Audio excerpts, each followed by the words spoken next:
We're here analysing Real Madrid's gameplay in all four spheres of the game, with possession, without possession, offensive transition and defensive transition. The team has had several formations and starters due to experiments and injury crisis, but the game remains the same. The team relies on building from the wings by stretching the field wide and circulating the ball with hexagonal passing. The lead formation of two groups nearing final third which pass around the ball in an attempt to penetrate defensive lines of the opposition. Such is usually achieved by crosses, through balls, and in some cases reverse passes.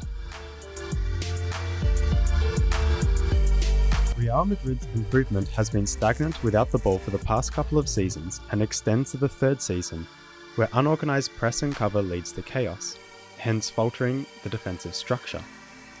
The defenders sit back as midfielders and forwards are unable to effectively block passing lanes and mark the right man. They arrive seconds late to press, and that opens up spaces which are easy to exploit with single vertical pass, unlocking Real Madrid's defence.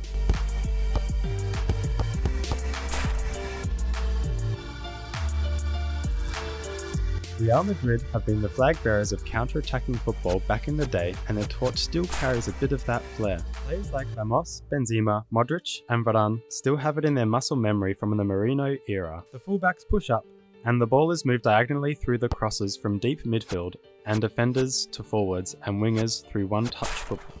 The team somehow doesn't do well all the time and changes to 4-4, with wide gaps in midfield which allow the opposition to win the ball.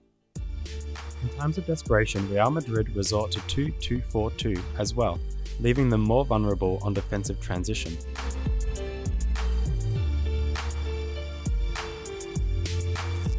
This sphere has been the most problematic for Real Madrid. The team pushes up the players too high without an effective pressing scheme, which makes them vulnerable to be caught off the position. The problem is multifold due to the lack of players tracking back aggressively to win the ball, which eventually ends up in a 2v2 situations which are favourable to the opponents. A prime example of this was in El Clasico 2017, when Messi scored and celebrated that way, and in recent games against PSG and Club Brugge.